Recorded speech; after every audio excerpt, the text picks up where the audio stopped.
कर दिया मैंने रिकॉर्ड। ठीक है, एक बार रोहित ऐड हो जाए एक बार बस। रोहित सर का ना सर वो इशू आ रहा है कुछ कि हाथ से करो।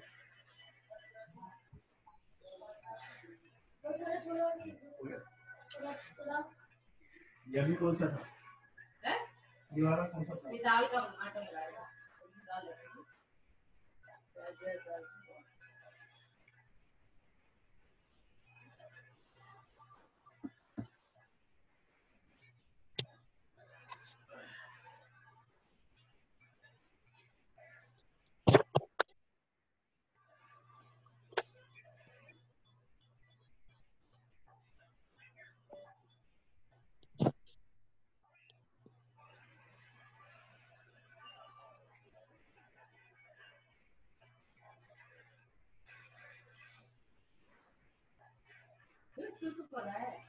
तू इसके साथ अपना सोचता है कि मैं भी अपना कर लूं।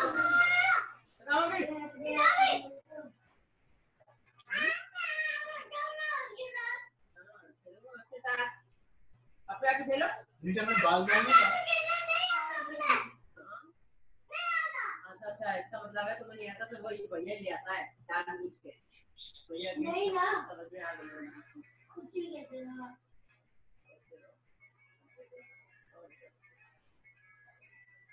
लिया मुझे रखा मेरे बारे में सैंडविच हो तो पहले सैंडविच खा लेंगे।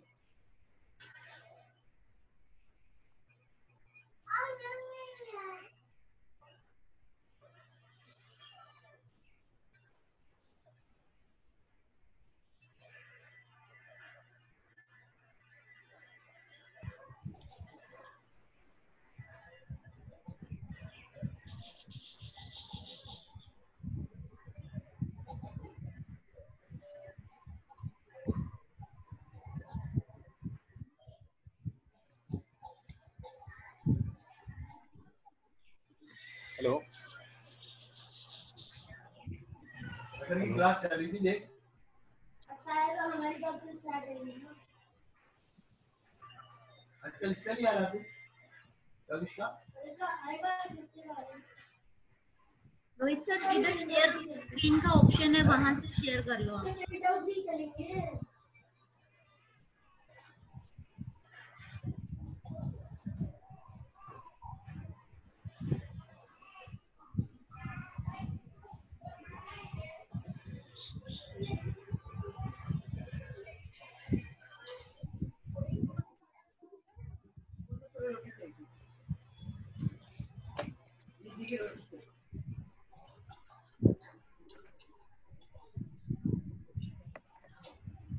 शेयर स्क्रीन का ऑप्शन कहाँ पर है? तो नीचे चैट के साथ में है। हाँ मैंने करा, नहीं हो रहा।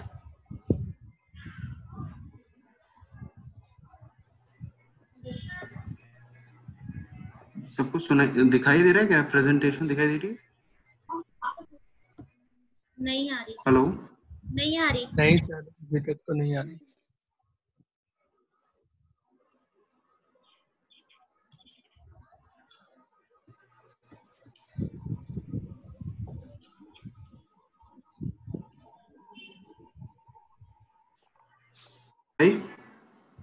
यस आगे sir. Let's start. You can see the presentation also. No? good morning sir. Presenting today congenital aortic stenosis, which is basically Suman, congenital... record this. Recording. Start कर दिया आपके उसमें रिकॉर्डिंग शो हो रहा होगा। Let's start. Right sir. अच्छा, so good morning everybody. Is Gaurav there? नहीं, Gaurav नहीं है. I'll ask him to join because 11 o'clock I have to go for some 15-20 minutes meeting. So let's try to wind up till 11, or Gaurav will continue, or maybe Romila can give the input later. I'll call Gaurav. Right sir. Okay, good morning everyone. Today's topic is congenital aortic stenosis, which is also a congenital left ventricular outflow tract obstruction, which is also known as that.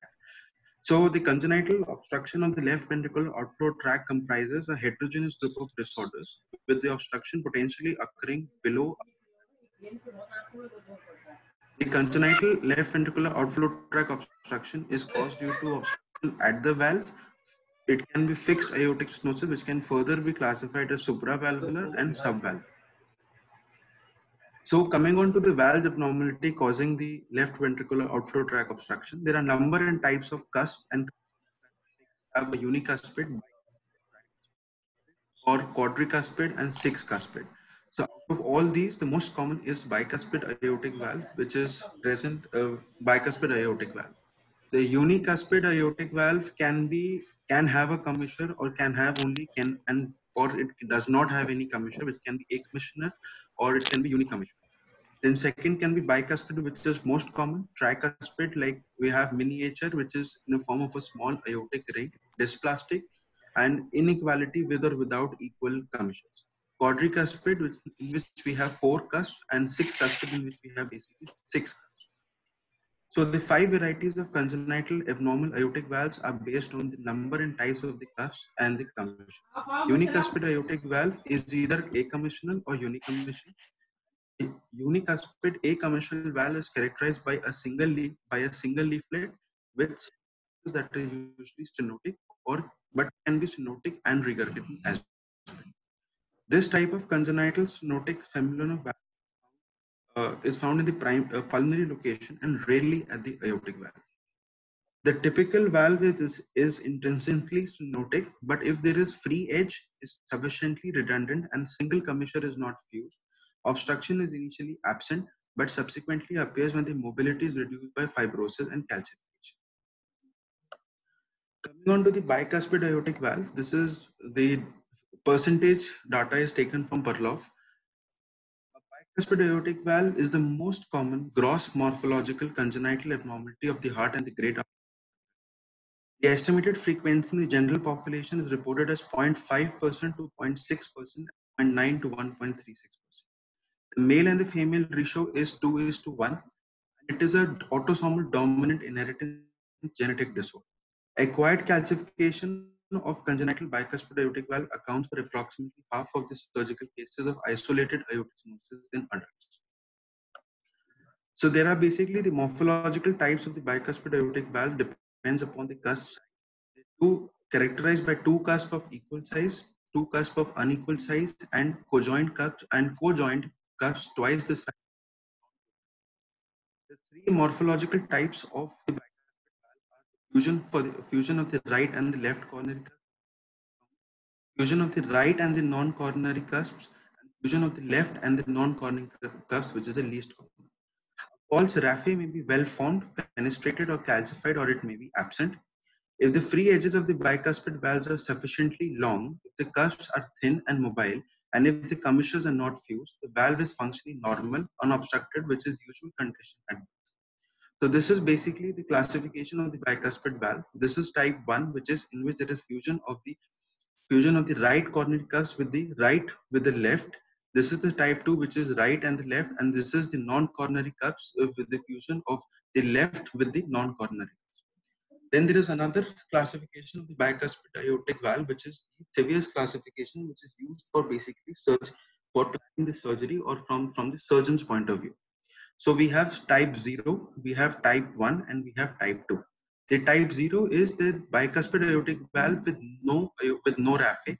This is the most common lateral septi with right and left cusps, and less common anterior posterior septi with anterior and posterior cusps are shown. In the type 1, there is a single raphe and 2 valve cups are there. 3 subtypes are also shown with the fusion of the right and left coronary cusps. So this is the raphe, and these are the cusps which are being fused together, forming the Sevier's type 1 classification. In type 2 classification of the bicuspid valve, Sevier's type 2 classification of the bicuspid aortic valve has 2 raphes and 2 valve cups, and 1 raphe being between the left and the right cup, and the other in the second between the right and the non-coronary cusp. So this is the most predominantly classification used for basically classifying bicuspid aortic valve.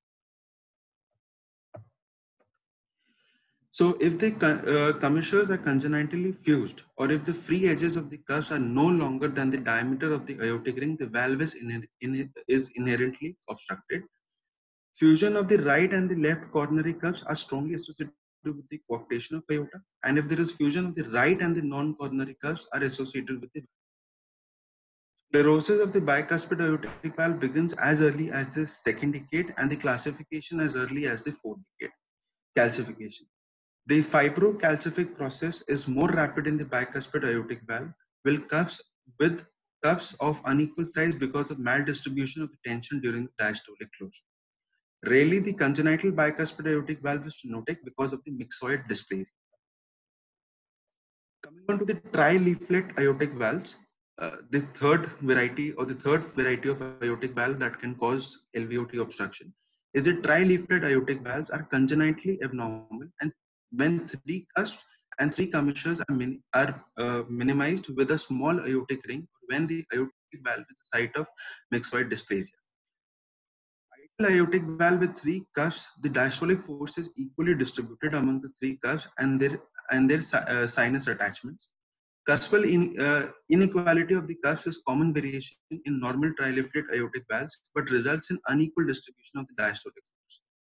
The fibrocalcific process of aging proceeds more rapidly in the cusp and or cuffs that bear greater hemodynamic stress. Functionally normal bicuspid aortic valve can continue to function normally throughout the lifetime, but more often than not, the fibrocalcific thickening and acquired commercial fusion decreases the mobility and renders the valve stenosis. Abnormal mechanical stress is an important factor in the promotion of fibrosis aortic valve. An important consequence of functioning normal bicuspid aortic valve is progressive regurgitation, which may be accelerated by infective endocarditis due to bicuspid valve is highly susceptible. So bicuspid valve is more prone for AR, and it is more prone for endocarditis causing AR basically. It can also lead to dilatation of the ascending aorta, is constantly associated with congenital bicuspid aortic valve, but the term post-stenotic dilatation is a misnomer because the ascending aorta is dilated, whether the bicuspid is stenotic, incompetent, or functionally normal. Dilatation is the result of inherited. Now, why does dilatation basically occur? It mainly occurs because of the inherent medial abnormality that expresses itself as an ascending aortic aneurysm with chronic AR, or decrease as a dissecting aneurysm in ascending aortic elasticity is independent of the dilatation. So it can either have dilatation of aorta, or it can also represent as a dissecting aneurysm in the ascending aorta. Are you aware of the types of dilatation? Types of dilatation of ascending aorta? Sir, types of dilatation, sir. No, sir. I mean, Anybody? Types of dilatation. Basically, dilatation of the ascending aorta is also classified into 6 types. It is dilatation of the ascending aorta, dilatation of the ascending aorta with dilatation of the ST junction. Aortic root dilatation, then ascending aorta, dilatation. root plus ascending aorta. Fifth is Marfanoid dilatation of the ascending aorta. It's got a separate entity in itself. And last is the dilatation of the sinuses with the dilatation of the annulus. So these are the 6 classes of to classify, because each has its own. Suppose you have to prognosticate and there is a dilatation of the ascending aorta, then each subset has got its own natural history and course. पढ़ लेना एक बार. Types of dilatation of ascending aorta. Thank you. What is the mechanism of AR in bicuspid aortic valve? It's infective endocarditis. That is one of the reasons. No? Yes, sir.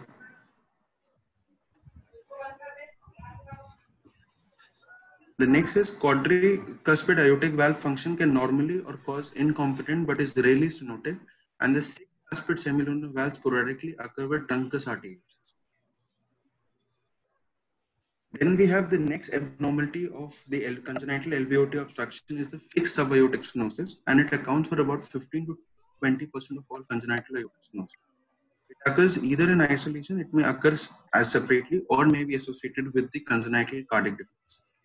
Non-fixed muscular subaortic stenosis can coexist with severe aortic valve stenosis and can account for as much as the half of the pressure gradient. Two principal varieties of fixed subaortic stenosis and is devoid of congenital heart disease. The first variety is that it is characterized by a thin, fibrous, crescent-shaped membrane. This membrane is occasionally relatively thick and forms a fibrous or fibromuscular collar that extends across an otherwise normal left ventricular outflow tract and inserts into the anterior mitral leaflet. This form of fixed subaortic stenosis is mainly seen in the human hearts or in dogs. The aortic root is not dilated. AR is associated with malformed leaflets that are damaged by the proximity of the subvalvular membrane or fibromuscular collar or by the impact of eccentric systolic jet. So in this figure, this is an angiogram. We can basically see that this is a bicuspid, this arrow basically, in which we have the aortic valve. This angiogram basically shows this is an aortic angiogram, and we can see this is an aortic valve, and यहाँ पर stenosis है. This is the stenosis basically. Yeah. So this is basically bicuspid aortic valve stenosis. Then the second LV angiogram basically shows a tubular type of a stenosis, which is an hourglass deformity, which is a very prominent hourglass deformity. This is a tubular form of aortic, stenosis, and so the tubular subaortic stenosis is less commonly fixed. Is a less common variety of fixed obstruction to left outflow and is represented by the fibromuscular channel that occupies several centimeters within the outflow tract.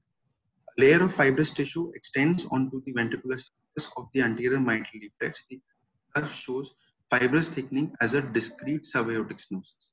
The aortic root again is not dilated, and the disorder manifests in the first year of life and then changes both in the severity and the morphology and slowly progresses to adulthood. AR is common but is usually mild and non-progressive in nature. Then the next variety is supravalvular aortic stenosis, is the least mitral obstruction to the left ventricular outflow. The most frequent type is localized as segmental hourglass deformity immediately above the aortic sinus with medial thickening and fibrous intimal proliferation. The size of the aorta distal to the obstruction is normal or reduced. The sinus of Valsalva are enlarged. Localized supravalvular aortic stenosis is occasionally caused by fibrous membrane of the central lobe. Sir ये slide का मतलब नहीं समझ में आया कि localized supravalvular aortic stenosis is occasionally caused by fibrous membrane with central opening. Sir मतलब इसमें डाउट क्या आ रहा है? there are various types of supravalvular. Yes sir. मतलब वो बिल्कुल बंद नहीं है. It is like a membranous opening which is generally there is a membrane with a central opening. Generally these kinds of membrane are more commonly seen at the junction of the ST junction, most commonly. Right sir.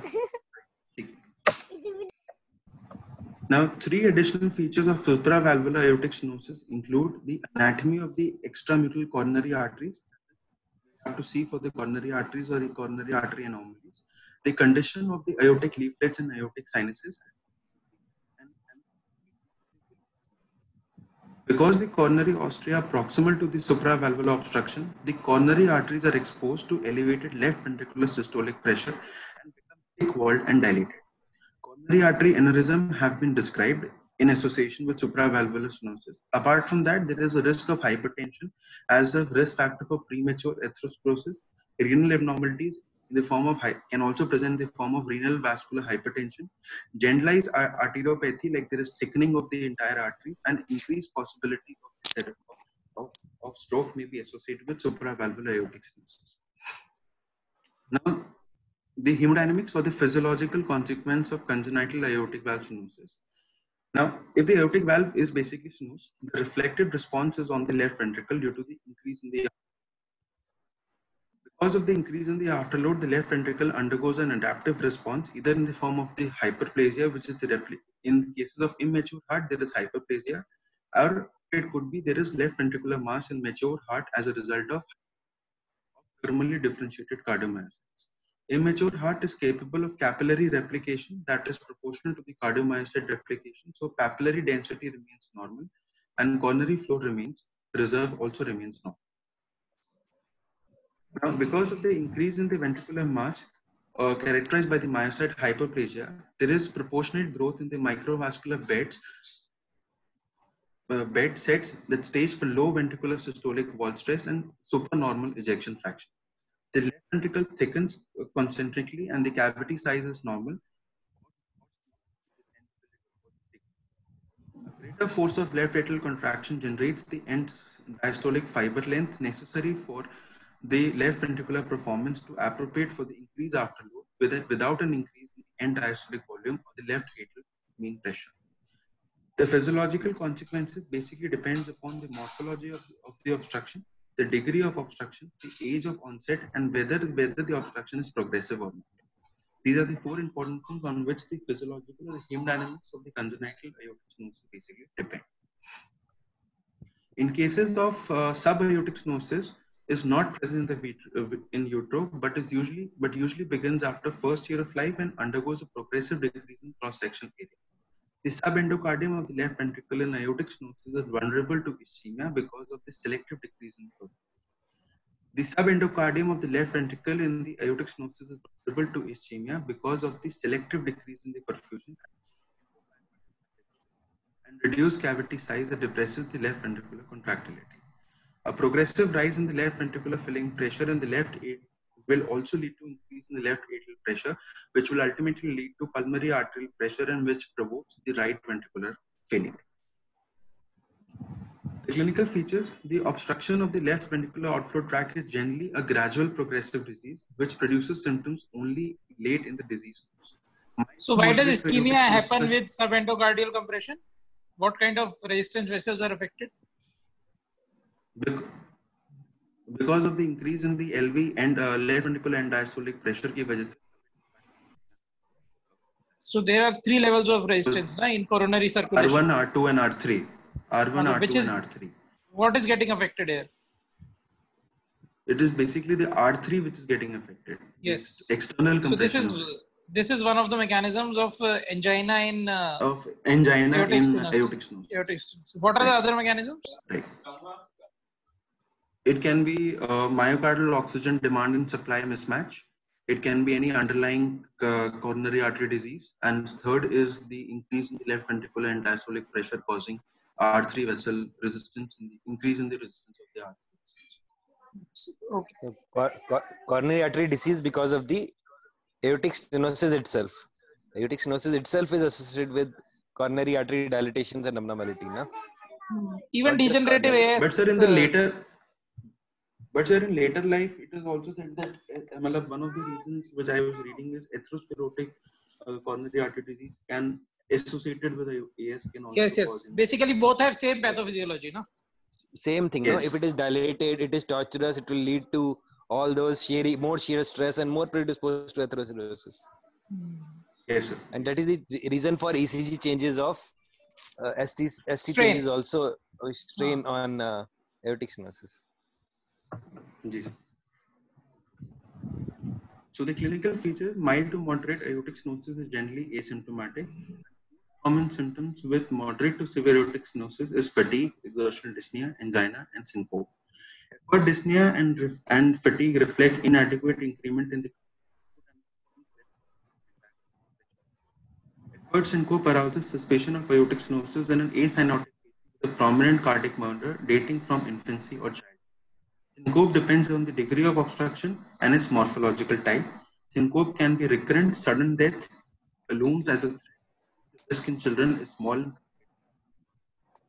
Cerebral symptoms may consist of mild giddiness, faintness, lightheadedness with effort.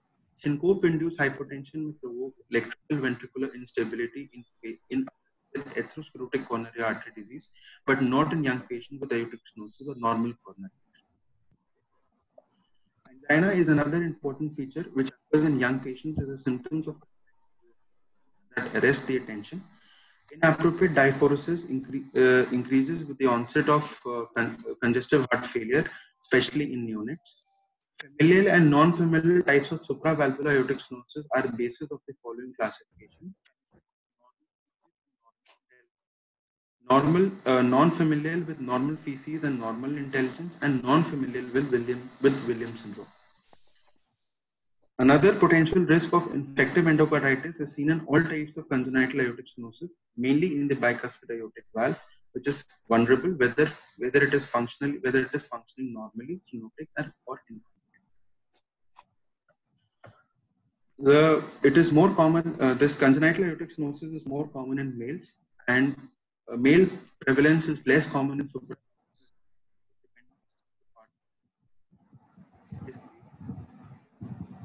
Have a distinct female prevalence. Dissecting aneurysm of the ascending aorta can be associated with gastrointestinal bleeding associated with aortic stenosis.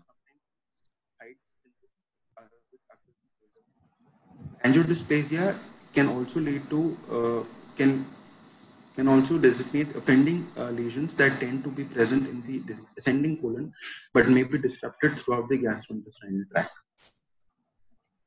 So, on physical examination, the vital signs are generally normal, though tachycardia and tachypnea will likely to be present in infants and severe decrease or with severe disease or older patients. The pulse pressure is small, the rate of rise is slow, and the peak is sustained and decline. The right and the left brachial and the carotid arteries are in valvular and fixed subaortic aortic stenosis. In supravalvular aortic stenosis, the rate of rise, the systolic pressure, and the pulse pressure are greater. In the right brachial artery, in the right carotid artery, because of the hourglass deformity, which is tubular form, directs the high velocity towards the right wall of the aorta and the Conda effect, which is the affinity of the jet stream for adherence to the wall. This is the Conda effect and carries the jet into the innominate artery. In valvular and fixed subaortic stenosis, the arterial thrills and shudders are common. In suprasternal notch over the carotid and supraclavicular aortic stenosis, the thrill is distinctly more pronounced over the right carotid artery. These are the basic rise, this is the normal pulse in which the rise of the pulse is sharp. There is no and there is decline. In the cases of the valvular or discrete subvalvular, the rate of the rise of the pulse is basically slow. This arrow shows there is a sustained peak, slow decline in the pulse pressure. In the supravalvular, there is a sharp rise, less sustained peak in the right brachial artery because of the Conda effect, and there is a sharp decline. Whereas in the left brachial artery, there is slow rise in the pulse. There is sustained peak, and then there is slow decline in the pulse. In the pulse.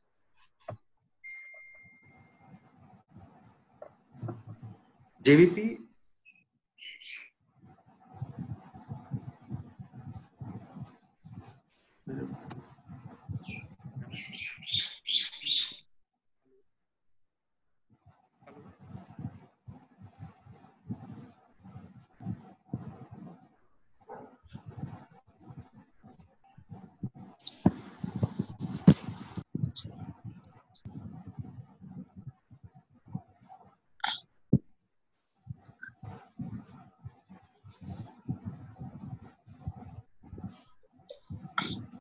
No, you're not audible.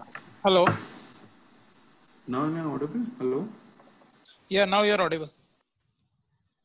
Yeah, the JVP, the left ventricular hypertrophy, serves to decrease the right ventricular distendability. So the right atrium contracts with a greater force, and the amplitude of the jugular venous A wave increases in the absence of pulmonary hypertension. The precordial movement and the palpitation. We have a strong sustained impulse, which is mainly because of the LVH. Presystolic distension, which is because of the left atrial contraction. Dilatation of the ascending aorta rarely transmit an impulse because of the rate of ejection is blunted by the stenotic aortic valve. Systolic thrills are trivial in mild cases, and the thrills radiate upwards to the right and is maximum in the second right intercostal space and is detected in the suprasternal notch over both the carotid arteries. The thrill and impinge is sometimes maximal to the left of the sternum, inviting a mistaken diagnosis of the ventricular septal defect. The supravalvular aortic stenosis, the thrill is especially prominent below the right clavicle on the right side of the neck. If we auscultate a patient of congenital aortic stenosis, the first heart sound is going to appear normal. The second heart sound will be single or narrow split up to 50% of patients with aortic stenosis due to delayed closure of the aortic valve, and physiological splitting of the S2 is the most reliable examination finding to exclude the presence of severe aortic stenosis. In cases of severe stenosis, the pulmonary valve may close prior to the aortic valve, during with S2 becoming single during inspiration, and a phenomenon which is called as a paradoxical splitting. So paradoxical splitting is one of the most important features to diagnose or to diagnose severe aortic stenosis. S3 and S4 are relatively common in pediatric patients with left ventricular outflow tract obstructions. Presence of S4 suggests severe obstruction or left ventricular diastolic dysfunction. The murmur is harsh, crescendo. In case of valvular and supravalvular stenosis, the murmur is loudest at the right sternum, while subclavicular stenosis may result in the murmur better heard at the left sternal border. The intensity of the murmur often correlates with the degree of obstruction, with severe obstruction generally being associated with grade 4 or 5 by 6 murmur accompanied by parasternal systolic. Regardless of the location of obstruction, the ejection murmur of the systolic of the aortic stenosis often radiates to the carotid arteries. An important clue to help distinguish between the valvular aortic stenosis from supravalvular or subvalvular is the presence of the mid-systolic ejection click. Aortic click, best heard at the apex of the heart, is present in most cases of dysplastic and bicuspid aortic valve.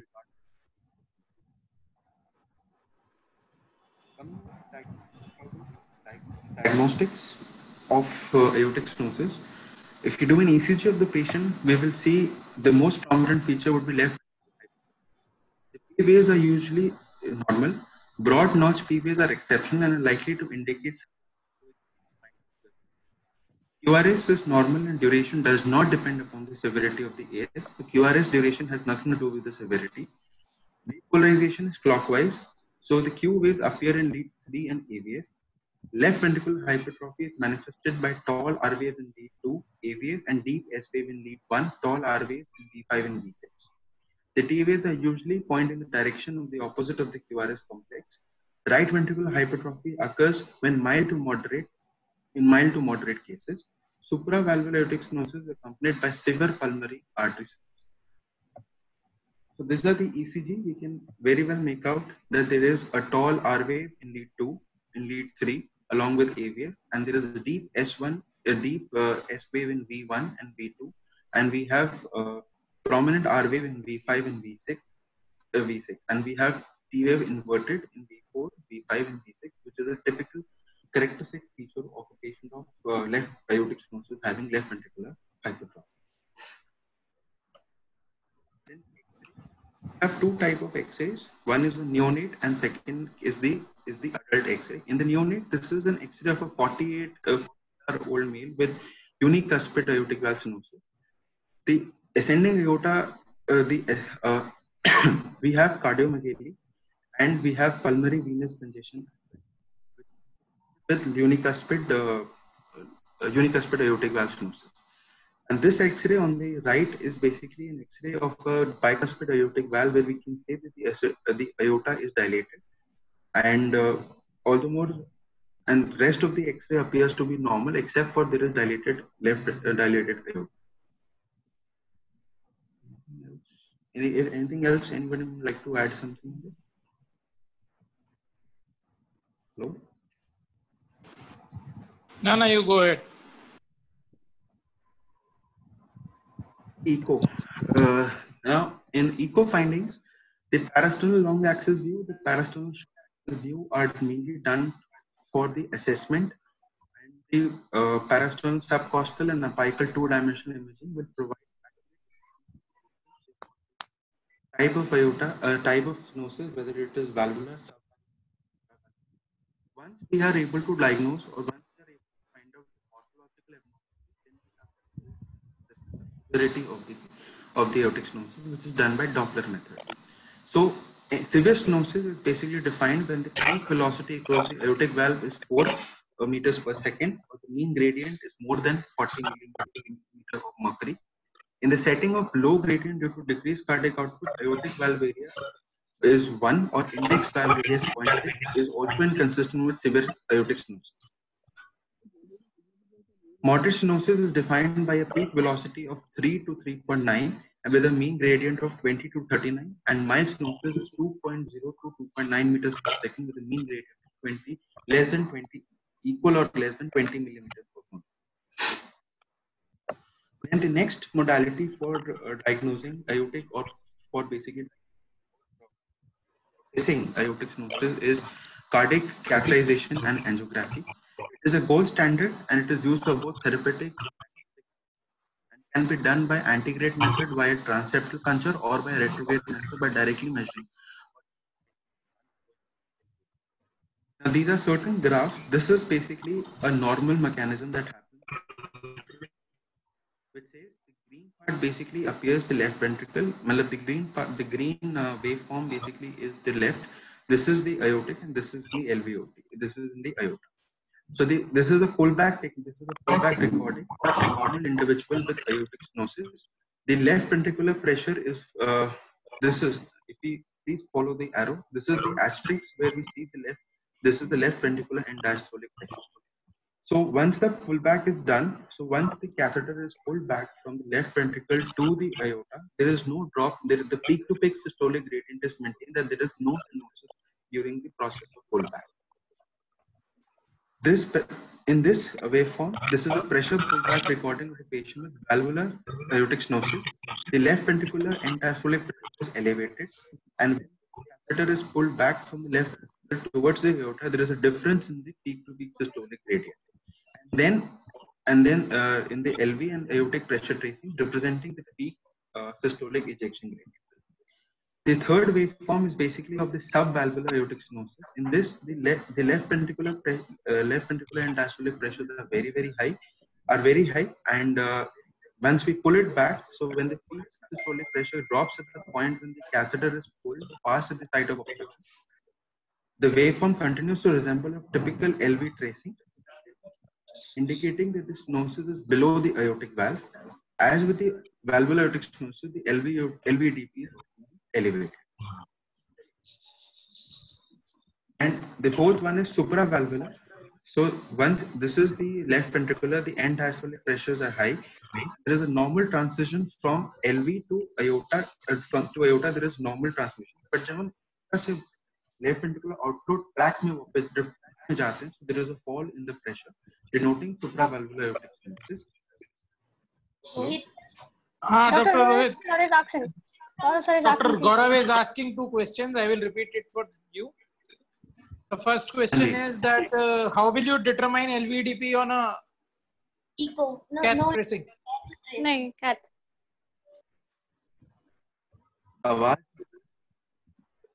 How will you determine LVDP on a cath tracing? You have a ventricular trace, LV trace. How will you determine which point is LVDP?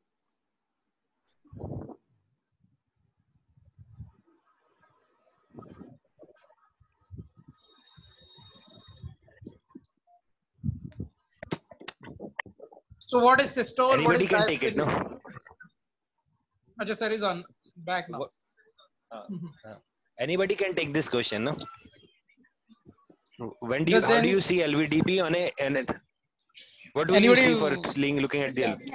R wave. It should correct. So we see ECG and peak of R wave is basically corresponds to LVDP. Okay. The other question Gaurav is asking is what is the significance of mean gradient on echo? So what is the significance of mean gradient? Why you're taking a mean gradient here, or you are taking peak to peak gradient here? What are you taking when you are doing echo, and what are you doing when you're doing a cath? So sir, cath is instantaneous. So when we are doing a echo, go ahead, Shri. Cath is instantaneous, peak to peak, and Eco is mean. Me.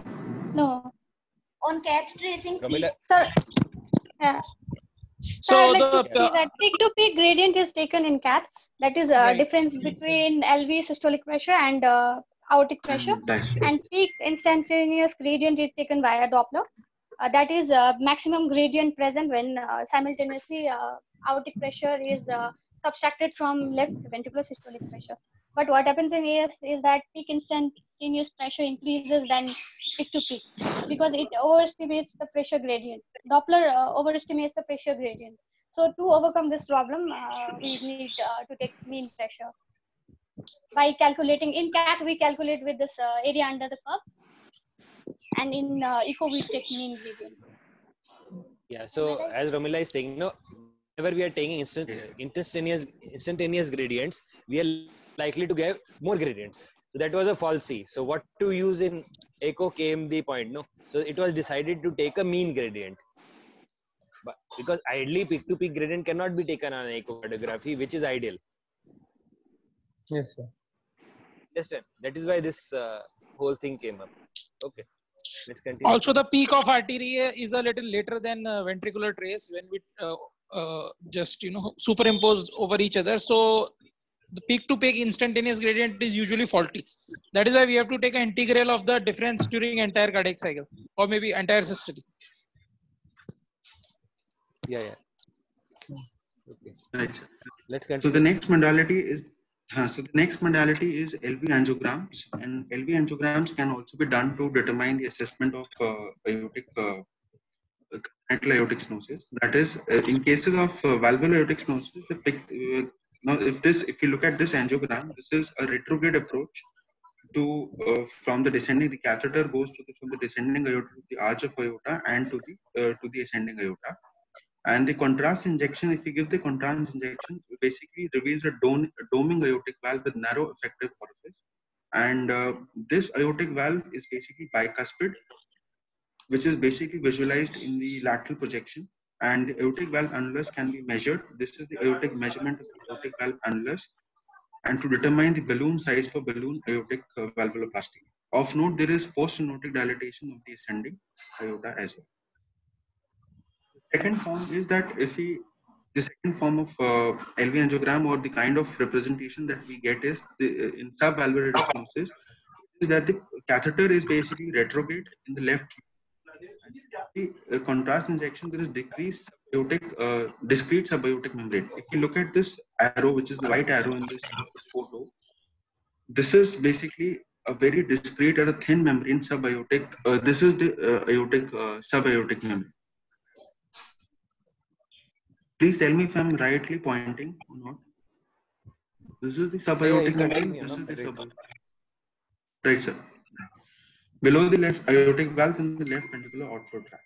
And in this, in the LV angiogram of below angiogram, in this patient, which shown complex, the injection of the contrast to the pigtail catheter is positioned in the aortic rule. It basically reveals supra-aortic stenosis with narrowing of the sinotubular junction. So this is the supra-aortic stenosis. Along with there is narrowing of the sinotubular junction. And this is best. The projection is basically anterior posterior projection. Along with that, in this angiogram, this is associated with mild aortic, with mild coarctation, which is best seen in the lateral position. So, coming on to the management of aortic stenosis. In the management, the neonates with critical aortic stenosis must be stabilized prior to surgical. Okay, there is another question. What is mild question from which type of aortic stenosis are associated with coronary abnormalities? From Gaurav. Would you like to? Which type of aortic stenosis are associated with coronary abnormalities? Supravalvular, sir. Okay. Why? Why supravalvular are more commonly associated? So exposed to LV pressures. Near the origin of coronary. Coronary osteoarthritis.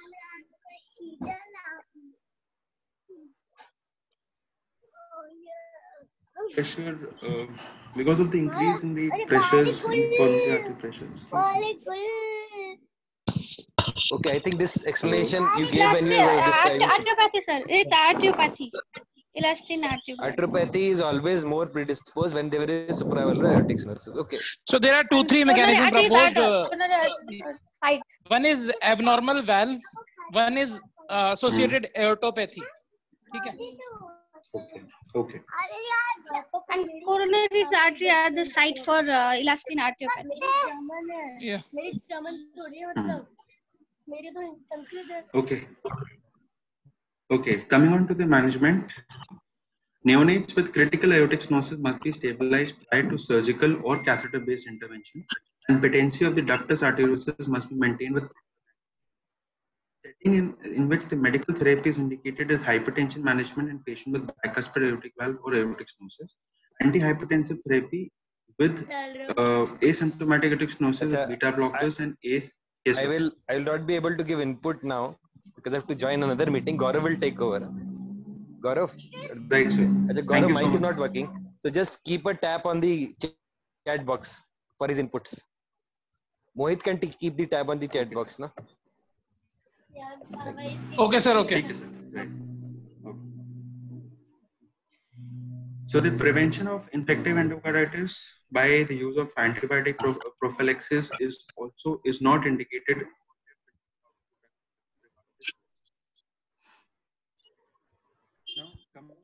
Preventions. Now these are the guidelines which have been by the Indian Society Annals of Pediatrics, which has been given by Dr. Basti as well. The indication, the timings of when to intervene in a patient of aortic stenosis, what kind of aortic stenosis, whether it's valvular, subvalvular, or supravalvular, and what's the follow-up. So the indication for the valvular aortic stenosis, we have immediate and elective. So immediate intervention is mainly done in newborns with severe aortic stenosis who are duct dependent. Like we go for balloon dilatation or surgical valvectomy, which is class 1 recommendation. Infants with children with infants who have left ventricular dysfunction due to severe AS, regardless of the valve grade. Elective balloon dilatation is basically done in asymptomatic or symptomatic patients who have a gradient of more than 64 millimeter of mercury peak or more than 40 millimeter of mercury mean or peak to peak gradient of 50 millimeter of mercury measured invasively at cardiac catheterization. Patients with symptoms due to AS who have angina, exercise and intolerance, or ECG showing ST segment changes at rest or during exercise, balloon dilatation should be considered for lower gradients, in which invasively measured is more than, if the gradient measured on catheterization is more than 40 millimeter of mercury. Asymptomatic child or adolescents with peak-to-peak gradient invasively measured or more than 40 millimeter of mercury, but with no ST changes, if the patient wants to participate in strenuous competitive sports, which is a class 2B recommendation. Intervention is not indicated in asymptomatic children with a normal ECG and a gradient of less than 64 peak, mean agar less than 40 by echo Doppler. Balloon dilatation should not be performed for AS in the presence of pre-existing AR of more than mild severity, which is class 3 recommendation. In cases of subvalvular aortic stenosis due to discrete membrane, surgical intervention is mainly indicated in which we have peak instantaneous gradient of more than 50 millimeter of mercury, peak with patients with peak instantaneous gradient of mercury associated with AR more than mild severity, and instantaneous gradient between 30 and 50 millimeter of mercury, which is a class 2B recommendation. Just please hold on for a minute. Just please hold on. I have to put the charger on.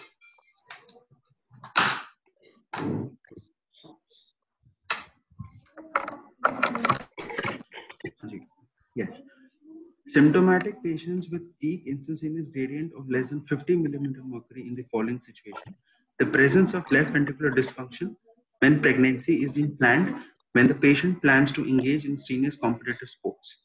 Intervention is not indicated in asymptomatic patients if the gradient is less than 30 millimeter mercury or there is trivial AR. Balloon dilatation may be attempted in selected cases with thin membranes which are away from the aortic valve.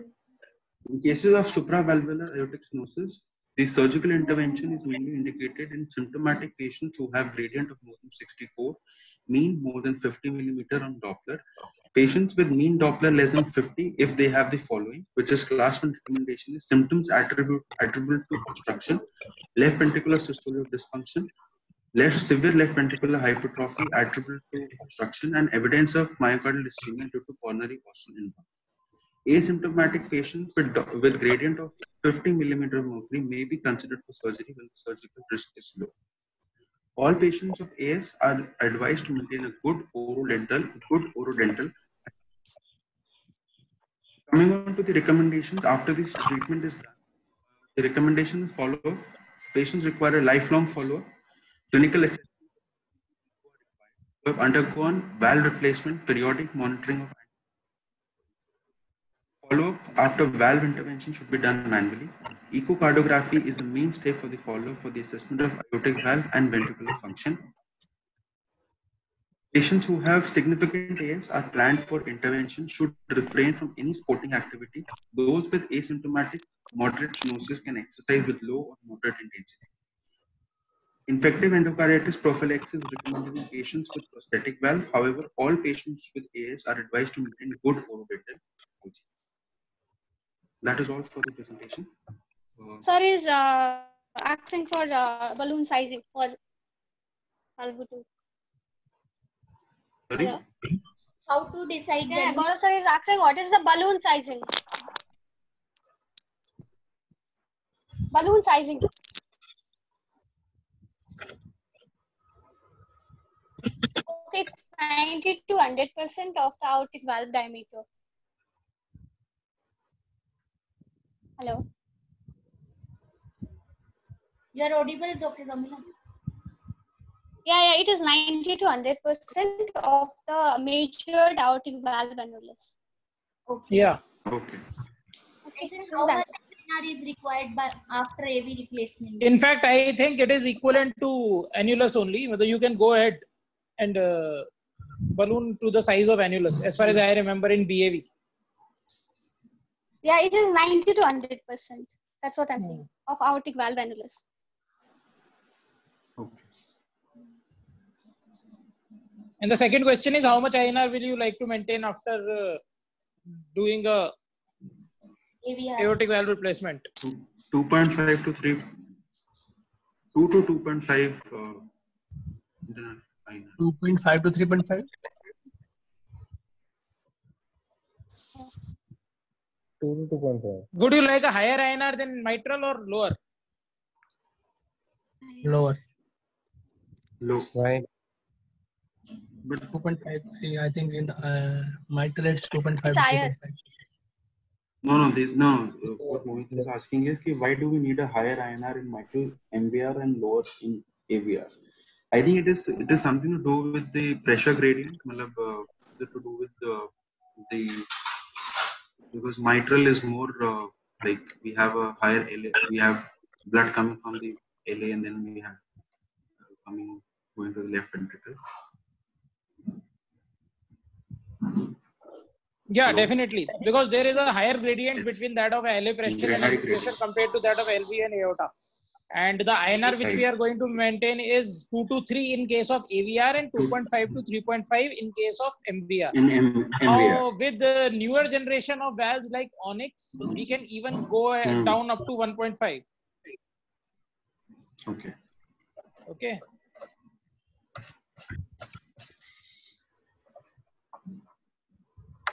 Please, any more questions? So, Dr. Rohit, how will you clinically differentiate? Like you get a patient of around aortic stenosis, that whether it is valvular, supravalvular, or subvalvular, what are the distinct signs which will, make you think that this is a subvalvular AS?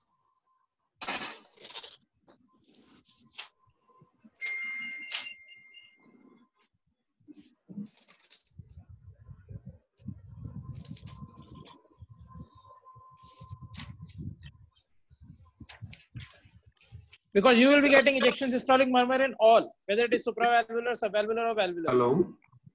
Yeah. Hello? Sir, you were not audible. I could not hear you. आपने क्या पूछा? So how will you clinically differentiate in a case of aortic stenosis whether it is a supravalvular, valvular, or subvalvular? In all the three cases, we are going to get ejection systolic murmur. And second, Yes. the most important feature is the click, basically. So click is one usually seen with bicuspid aortic valve only. We have seen so Bicuspid. many patients of degenerative AS. Hardly we have seen even in bicuspid also. You know, once it is tight AS, we don't get any click. So And sir, thrill in subvalvular thrill will go to that carotid area, and supravalvular it will. So Gaurav sir will write it, but I can tell what I know, that things like if you have associated AR, then there are more chances of being a subaortic stenosis. Okay. And if there is Coenda effect, like if you are seeing discrepancies in right and left arm blood pressure, then it is more likely to be a supravalvular AS. Or if you are seeing selective radiation towards right carotid of the murmur, then also the site of ejection systolic murmur. If it is lower down into third or fourth space, then most likely a I'll show you subvalvular one AS. slide. Please read. मतलब इसमें मैंने differentiation features लिखे हुए हैं कि valvular, supravalvular में क्या होगा और उसमें important clue to distinguish between valvular aortic stenosis and supravalvular. So one question which I wanted to ask, I would like to ask Gaurav sir only. Sir, how is S2 basically in subvalvular and supravalvular AS? Does it follow the same pattern as in valvular AS? Like a narrow split or a paradoxical split, or is it different? It should follow the same pattern. क्या obstruction तो है ही alveolar.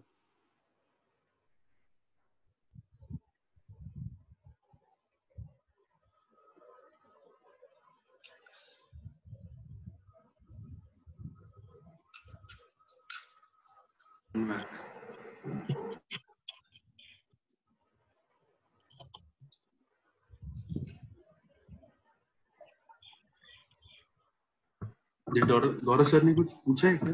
मतलब chat box मेरे को सुनाई नहीं दे, मतलब दिखाई नहीं दे रहा. It follows the same pattern. Okay. So I was asking about whether S2 pattern is similar or not. Even for HCM, I have a doubt because HCM is also kind of subvalvular AS only hemodynamically, except that it's not a fixed stenosis. So in S2 in HCM also, I have a little doubt. I am finding, but I am not getting any clear-cut answer. Okay. अच्छा, Mohit, you were telling if AR is associated, it is more probable to be a subvalvular. Subvalvular AS, yeah. What Aortic regurgitation is very common. Okay. Mechanism क्या है? So what is the mechanism of heat syndrome? What is it? Mechanism of heat. Lower GI bleed. Lower GI bleed. दूसरा वाला दे दो. हाँ, ये ले लो. इसका microphone नहीं चल रहा, मेरे को दिखना पड़ता है. Gaurav sir, you are audible. No. Okay.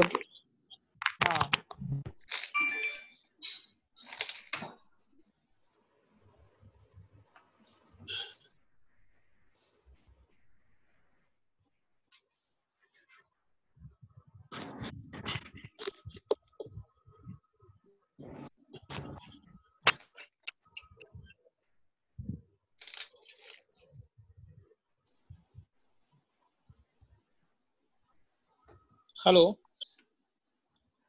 Hi, yes. Yeah, Dr. Shashank asked some question. क्या था? What is the mechanism of heat syndrome in severe aortic stenosis? It is basically a triad of aortic stenosis with acquired coagulopathy along with angiodysplasia. So why does it happen in aortic stenosis?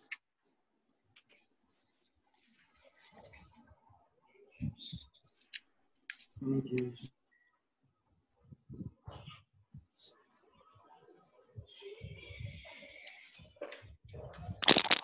think it is because of the coagulopathy की वजह से होता है. Von Willard तो क्या होता है von विलियन factor को क्या होता है? Giant shear stress. Tell if you know the answer because I do not know the answer. So the giant Williamson factor, because of due Yeah. to the AS, they undergo shear strain and take down. So इसकी वजह से See what happens is, I will tell you very simply. So there is high shear stress in severe AS, as we know.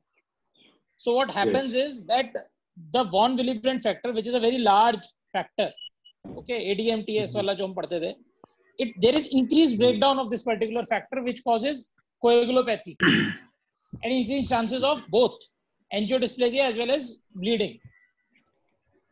Am I right? Dr. Shank? right. Okay, thank you.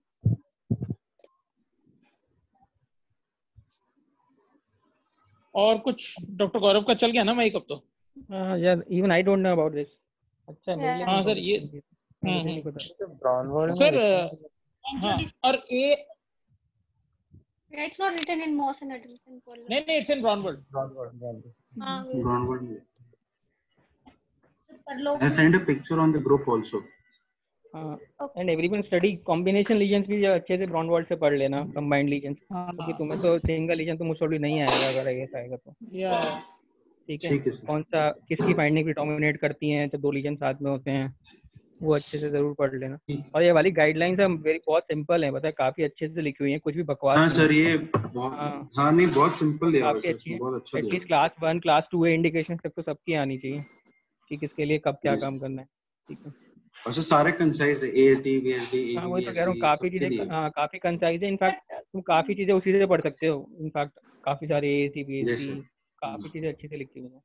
एक मैंने article share किया है जो पूछा था मैंने, aortic dilatation and aortic regurgitation in BAV. वो बहुत अच्छा आर्टिकल है, please read it all of you. Exam में डायग्राम बनाना होता है. Where have you shared it? In the WhatsApp group. तो ये बुक कौन सी बताइए गाइडलाइन के लिए? ये भी मैं शेयर कर दूंगा. I'll post it in the group. I'll share it. और तीनों का वॉल्वर सब वॉल्वर सुप्रा वॉल्वर के तीनों का ट्रेसेस का हीमोडायनामिक ट्रेस आता है, पूछते हैं काफी बार. ठीक है sir. But we can talk about surgical management. ये इंडिकेशन तो रोमिला वही रहेंगी इंटरवीन करने की. अगर क्या कहते हैं surgical options like Ross and Konno. अच्छा वो उनके लिए ज्यादा हो जाएगा, इन लोगों से नहीं पूछेंगे ज्यादा. एवीआर ही कर लेंगे यार हम, वही बहुत है.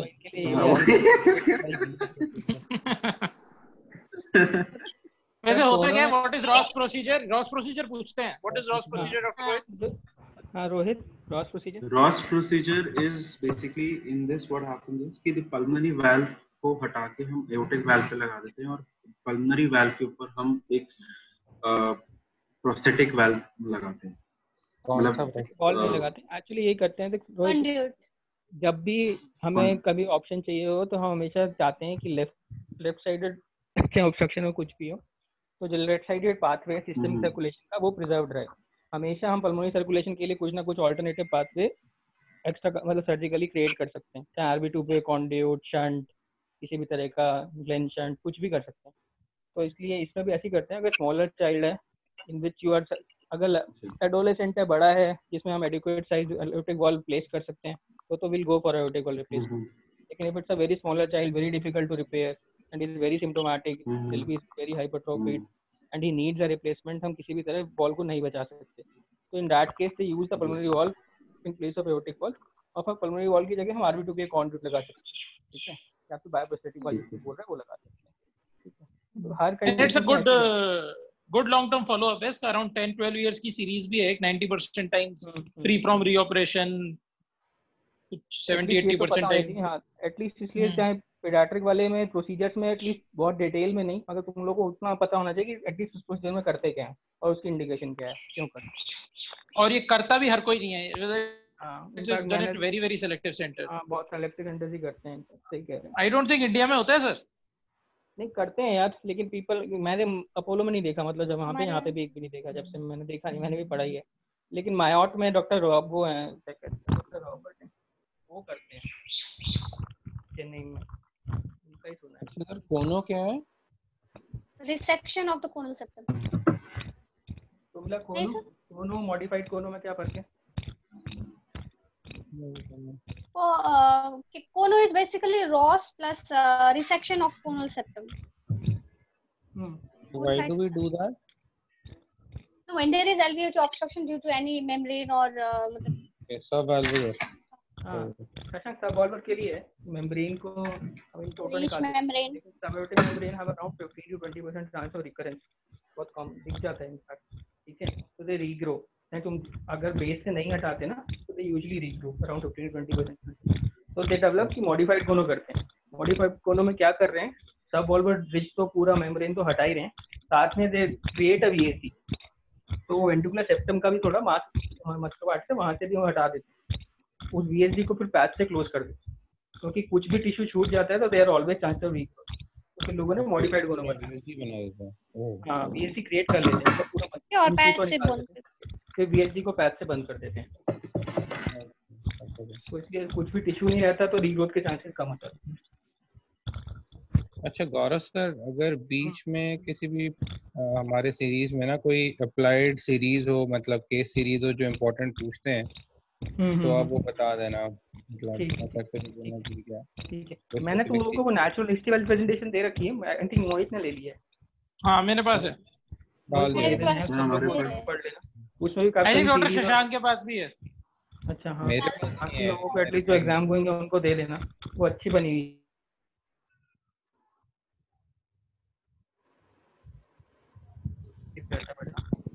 वो शेयर कर लेना, ग्रुप पे शेयर कर देना.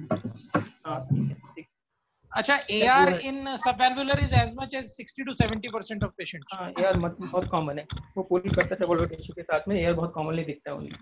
ठीक है, and the mechanism is either the subaortic membrane is going through the valve and causing AR, or there is abnormality of the inherent valve.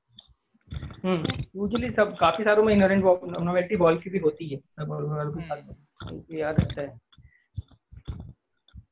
चलो तो how much percentage कितना बोला आपने? AR in 65. Okay, thank you. सबको तीनों cut को पता. Everyone knows. Rohit सबको पता है इको पे तीनों कट काम.